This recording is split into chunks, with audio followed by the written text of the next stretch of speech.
everyone, welcome to Live Interactive English. This is Karen. Hello everybody, I am Shane. Today we're looking at day 1 of the city of Mozart, Salzburg, Austria. And the vocabulary words are flock. Flock. During the sale, people flocked to the store to buy holiday gifts. Childhood. Childhood. I had a happy childhood, though it feels like a very long time ago now. I think it is. Hey. I'm just joking. Okay, devote. Devote. This room is devoted to old family photographs. Composer. Composer. Beethoven and Bach were German composers. Genius. Genius. He was so brilliant that he was already said to be a genius at age 7. It was actually more like age 6 people You mean started you? calling me a genius. Yeah. Okay, so we're not talking about Shane. We're not talking about me, no. No one has ever called me a genius. It's okay. No one has ever called me a genius either. That's okay, for sure. We're talking about someone famous. Yeah, and a pretty famous place. That's right. So, the person. I think the person is more famous than the place, but the place is famous because of the person. Okay, so the person's name is Mozart. Yes. Do you know his full name? I cannot pronounce it. How do you pronounce his whole name? Wolfgang Amadeus Mozart. Okay. Yes. So anyway, he's very famous. Everybody knows Mozart. And Salzburg is where he was born and grew up. That's right. So it's a huge tourist attraction to go there. Actually, his childhood home is made into a museum. So if you want everyone to visit Salzburg, you can actually go visit the museum. Yeah. And it has so much history to it. Right. And I mean, it's so beautiful there. You can see the Alps, and it's like a 1,300-year-old city. So wow. there's like medieval streets, and the architecture is really beautiful. And so, have you seen The Sound of Music? Of course. Do, a deer, a female deer, ray, a drop of golden sun. Yeah, right. So The Sound of Music was all filmed in Salzburg. Really? Yeah. So it is a really beautiful place. Yeah, so I think a lot of people are familiar with things like The Sound of Music or Mozart, and you go there and you really can feel like you went back in history. Okay, I'm going. All right, cool. Okay, let's go. Enjoy and learn more about Salzburg. Enjoy. The city of Mozart, Salzburg, Austria. On western Austria's border with Germany lies Salzburg, a 1,300-year-old city famed for its beautiful buildings, medieval streets, and fine music and food. Its magnificent hilltop castle, postcard-ready views of the Alps, and significant role in Austrian culture make Salzburg a must-see destination on any European tour. Welcome to Live Interactive English Magazine. Today's lesson is called The City of Mozart, Salzburg, Austria. Day 1. Hi everyone, my name is Jeff. And I'm Mike. And if you've ever been to Europe, Central Europe especially, and you've had the good fortune to go to Austria, well, of course, you probably started off in the capital city, the very famous and beautiful Vienna. But Salzburg, it's kind of the second city of Austria. And if you're a fan of classical music or even European history in any way, it would be a must-see destination for you. So for the next 2 days, we're going to be finding a lot more about Salzburg and some of the great things you'll have to check out if you get a chance to visit. Okay, then let's go ahead and get started. The first sentence of our article says, on western Austria's border with Germany lies Salzburg, a 1,300-year-old city famed for its beautiful buildings, medieval streets, and fine music and food. Also, it's famous because, Mozart apparently came from Salzburg. How about that? And yes, folks, we're talking about the country of Austria and not Australia. Yeah, those are two totally different things. No kangaroos here. There are no kangaroos in Salzburg? No, well, maybe at the zoo. The zoo, but not really native to Salzburg. Australia, yes. Austria, not so much. All right, No koalas either? No, probably no, not many koalas, but a lot of composers. So playing the didgeridoo. No, not playing the didgeridoo. No, playing in chamber orchestras and things like that. Let's talk about Salzburg, Austria. It's an old city, it's great, and let's see kind of what you would be seeing when you're there. It says it's magnificent hilltop castle, postcard-ready views of the Alps, and significant role in Austrian culture make Salzburg a must-see destination on any European tour. Wow, already a great list of things to see. A hilltop castle, postcard-ready views of the Alps. Of course, that's the big mountain range that you have there in Central Europe. And it's also historically important. So yes, it's a must-see destination. If you go to Europe, you must see or must go to Salzburg. There you go. Long story short, Salzburg. If you go to Europe, you have to visit Salzburg. If you don't go to Salzburg, you will have missed a life-changing opportunity. Yes, Salzburg is just that good. Can we teach people some German? It's wunderbar, which is wonderful in German. What's also wunderbar? What's that? A break. Let's go ahead and take a break right now. Let's take a wunderbar Breakenstufen. A break? No, that's not German. Oh, I just made that up. Hello， 大家好，我是 Hanny。这次要介绍的旅游景点是奥地利的城市 Salzburg。萨尔斯堡，它是莫扎特的故乡。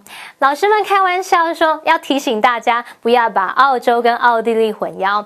奥地利并不是袋鼠啊、无尾熊的栖息地，那里的音乐家也不是在吹奏那种 didgeridoo 这种乐器。Jeff 老师说的 didgeridoo 是澳洲原住民的传统乐器。好，课文一开始提到萨尔斯堡，它位于奥地利西边跟德国的边界处。那这座城市有1300年的历史，它有美丽的建筑、中世纪的街道，还有美妙的音乐和美食。你在那边看到的阿尔卑斯山的景色，简直就是现成的明信片。虽然人们可能会为了造访维也纳而忽略这个城市，可是萨尔斯堡确实是欧洲旅游的必看景点。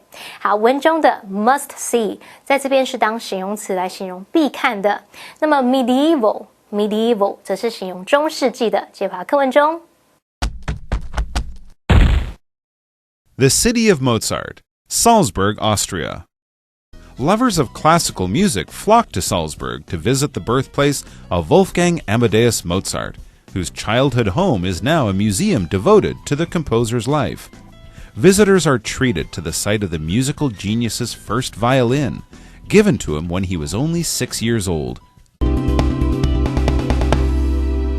Salzburg, the city of Mozart. Yes, Salzburg is actually the city of Mozart. Now, if you go to Salzburg, you're not going to find a place that's just filled with Mozarts everywhere. But the one Mozart, Wolfgang Amadeus Mozart, the real, the one, the Mozart that we all know and love, actually came from Salzburg. That's right, absolutely. So, as it says, lovers of classical music flock to Salzburg to visit the birthplace of Wolfgang Amadeus Mozart, whose childhood home is now a museum devoted to the composer's life. So you'll be able to go there, visit the place he was born, see what it was like, and of course learn a lot more about, probably next to Beethoven, one of the most famous classical music composers in history. And yes, of course, music fans will flock to this place. Now here we're using flock as a verb. When we talk about a noun, a flock is basically a big group of animals, like a big group of birds is a flock, or a big group of sheep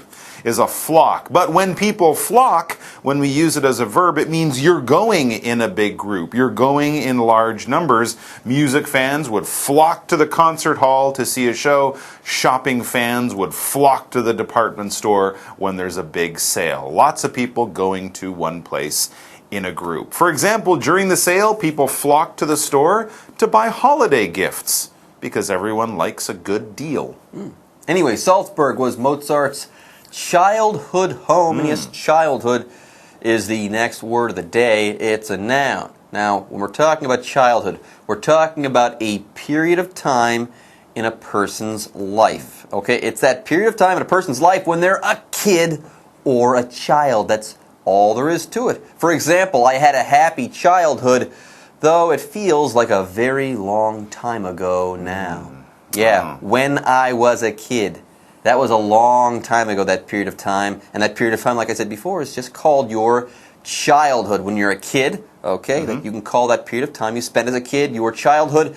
And then when you become an adult, that period of time that you spend as an adult, you can call that period of time your adulthood. Childhood and then adulthood. Oh, so you learn how to read and write or ride a bike in your childhood, and you get married and have kids in your adulthood. Pretty much. Generally. All right, cool. Now, back to the museum for Mozart, his birthplace museum. Of course, this building is now not just a normal home as it was back when Mozart lived there, but now it's a museum devoted to Mozart, his life, his work, his legacy. When we devote something, this verb means we dedicate it. We sort of link this thing to that forever. We might give it over in some kind of way. You might devote your time to a certain hobby that you have. This is time that you have and you're giving it to that. You're dedicating it to that. You're tying it to that in a very important, profound kind of way. For example, this room is devoted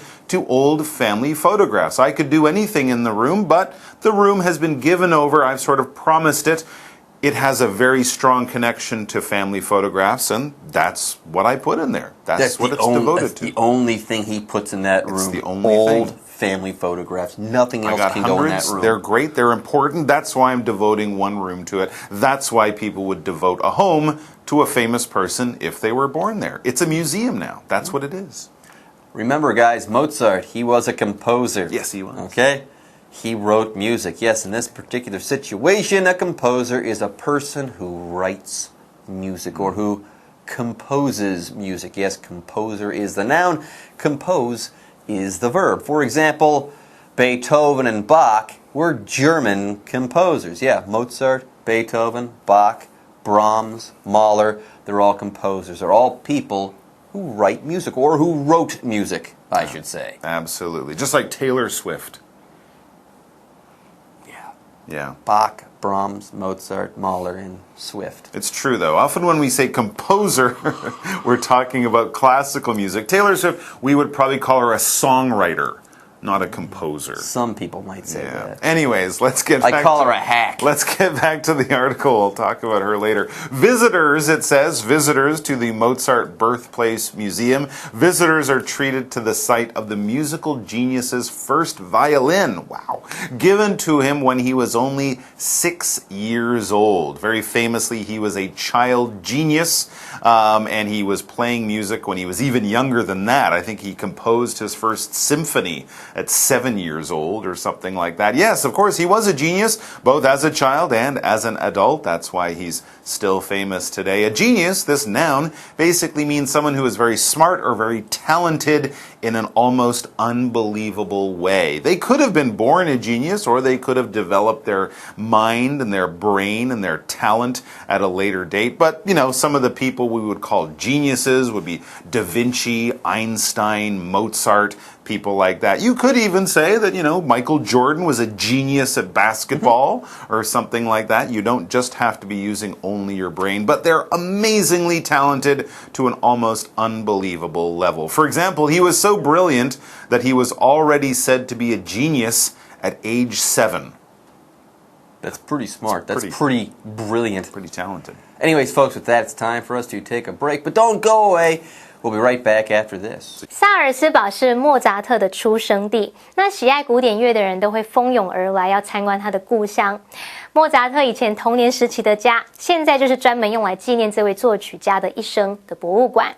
好，来到这里呢，游客们就可以看到这位音乐天才的第一把小提琴。他得到了这把小提琴，当时才只有6岁而已哦。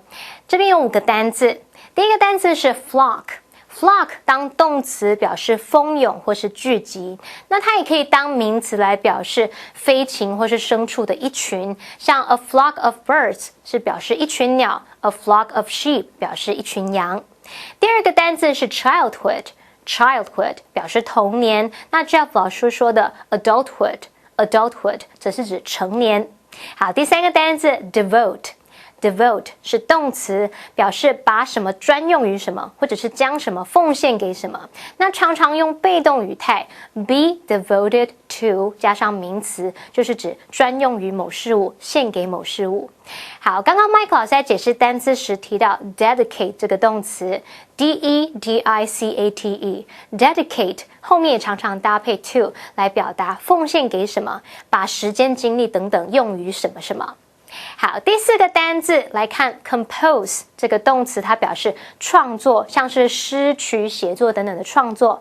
那我们的单字 composer 则是指作曲家。刚刚老师们提醒说 composer 一般是指古典乐啊，或者是交响乐等等的作曲家。现在流行音乐创作者，我们比较常用 songwriter 来表示 songwriter。好，那 Mike 老师有提到 symphony 这个字 ，symphony 则是指交响乐。好，加油！再来看第五个单字是 genius， 它当可数名词是指天才人物，当不可数名词则是指天才或者是天赋。解答课文中。The City of Mozart, Salzburg, Austria. Another musical draw is the Salzburg Festival, with its operas, dramas, and classical concerts. The movie The Sound of Music was based on Salzburg's Trapp family singers, who performed at the festival in the years before World War II. Much of the film was shot on location in Salzburg, and visitors can still tour the Trapp family home. If you're a fan of the movie, you definitely won't want to miss Mirabelle Palace and Gardens, which was the stunning location where the Trapps sang the song Do Re Mi in the film. The main draw, the main attraction of Salzburg, is Mozart. Everyone knows that. But that's not the only thing that Salzburg has to offer people, or music lovers even. Get this, another musical draw is the Salzburg Festival with its operas, dramas, and classical concerts. Wow, something for every culture lover there. If you like music, this sounds great. And something that you might know a little bit more, be a little bit more familiar with, I should say, than Mozart, is the famous The Sound of Music film. It says the movie The Sound of Music and the musical The Sound of Music was based on Salzburg's Trapp family singers, who performed at the festival in the years before World War II. And very famously, at the end of The Sound of Music, they sort of escaped Austria before World War II from that festival. So there you go. If you're a fan of The Sound of Music, doe, a deer, a female deer, all that kind of stuff, those great songs, another reason to visit Salzburg. I didn't know that.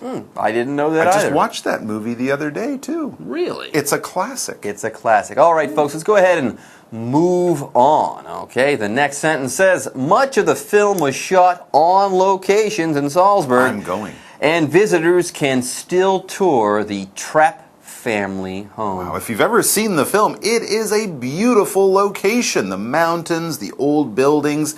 Wow, that's great. I definitely want to go. And if you're a fan of the movie, you definitely won't want to miss Mirabelle Palace and Gardens, which was the stunning location where the Trapps sang the song Do Re Mi in the film. That's the one I was just singing. And I remember the kids, along with Julie Andrews as Fraulein Maria, I should say, are running through these beautiful gardens. That's right there. Amazing. Cool. All right, folks, with that, today's lesson is in the books, but don't go away. We'll be talking more about Salzburg soon. 萨尔斯堡另一个跟音乐有关的卖点就是萨尔斯堡音乐节，它包含了歌剧、戏剧还有古典音乐会。那有一部经典的电影叫做《真善美》，这部电影就是根据萨尔斯堡吹普家庭合唱团的故事改编而来的。他们在2次世界大战前几年呢，都有在这个音乐节上面表演，而且那部电影大部分的场景都是在萨尔斯堡拍摄的哦。如果同学们是这部电影的粉丝，那你绝对不能错过非常漂亮的米拉贝尔宫级花园。那就是崔普一家人在电影里面唱 Do Re Mi 的地方，就是 Do a deer, a female deer。好，我们来看一下补充单字 stunning。stunning 是形容极漂亮的、极为迷人的，而我们文中的 draw draw 在这边是当名词，表示有吸引力的人事物。好啦，那以上是今天的讲解，同学们别走开，马上回来哦。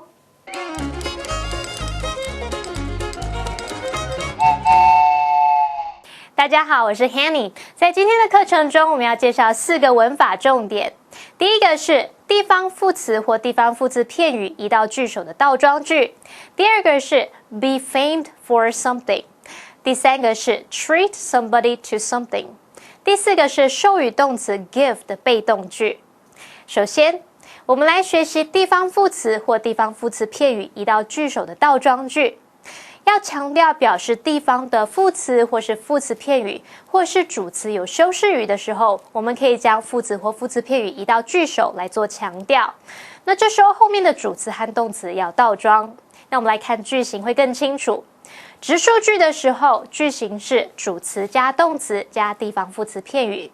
那么倒装句的时候，句型是地方副词片语加动词加主词。举例来说，A 200-year-old vase sat on the table. 桌上放着一只有200年历史的花瓶。将地方副词片语 on the table 移到句首，再将主词 a 200-year-old vase 以及动词 sat 倒装，就会形成倒装句。On the table sat a 200-year-old vase. 接下来我们来学习 be famed for something， 这表示以什么样的特质闻名。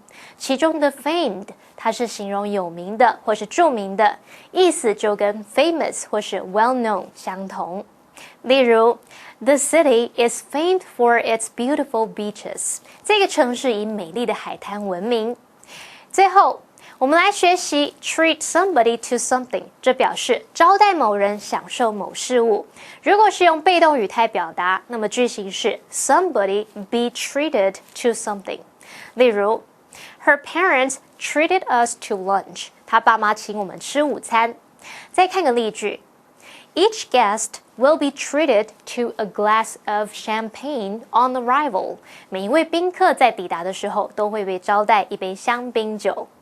最后，我们来学习授予动词 give 的被动句。give 做授予动词，可以用来表达将某物给某人。主动语态的句型有2种，一种是 give something to somebody， 另一种是 give somebody something。那么句型中的人是间接受词，物品是直接受词。而它的被动语态句型也有2种，第一种是以直接受词，也就是物品来当主词。句型是 something be given to somebody。例如 This ring was given to me by my grandma. 这枚戒指是我祖母送给我的。第二种是以间接受词，也就是人当主词。那么句型是 somebody be given something。例如 She was given a book by her teacher. 她的老师送她一本书。以上是今天的重点整理，我们下次见喽 ！See you next time, bye.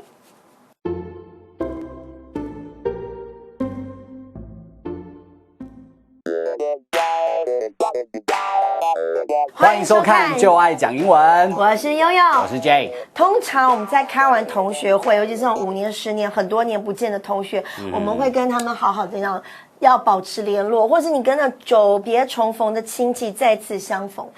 好咖的话，我们就要保持联络，一些客套话一定要好好讲。怎么说？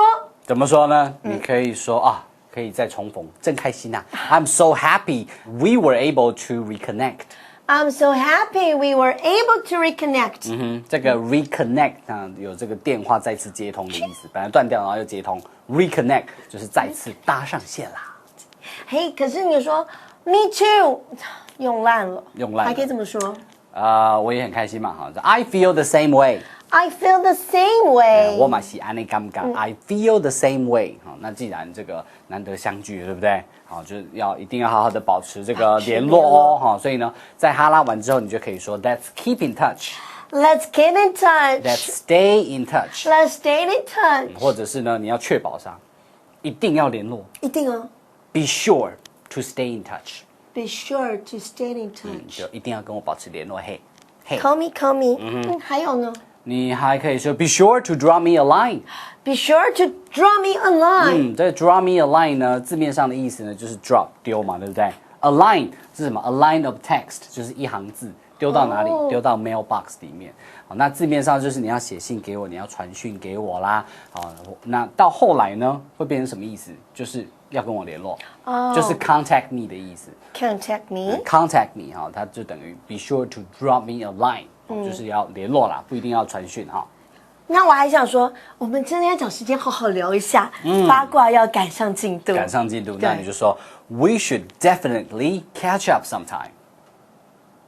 We should definitely catch up sometime. Catch up. Catch up. 那是番茄酱。Catch up 那是日文啊哈 ，OK， 这个 catch up 呢就是干嘛嘞？就是互通有无一下，赶一下进度，就是我知道谁谁谁的八卦，那你知道谁谁谁的，好，那我们赶快来这个 update 一下近况 ，catch up，OK， 那聊完之后呢，就是客套一下嘛，就是啊，见到你真的很开心，真心很开心。It was nice to have seen you today.It was nice to have seen you today. 对，这边注意一下，我们用说这个 It was nice to have seen you today， 表示呢这个是聊完之后、见完之后再讲的，因为这边用完成式嘛。跟 It's good to see you 不一样。好 ，It's good to see you 就是看到 It's good to see you。刚见面的时候就是 It's good to see you， 那聊完之后就是 It was nice to have seen you today。It was nice to have seen you today. Yep。好，我们来看一下今天的 live action。Yo, I'm so happy we were able to reconnect. I feel the same way. We have to stay in touch. I agree. Let's keep in touch. Yes. Give me your new number. Of course. Be sure to drop me a line, okay? Oh, indeed.We should definitely catch up sometime. Sure. It was nice to have seen you today. Oh, let's do this again. Yeah.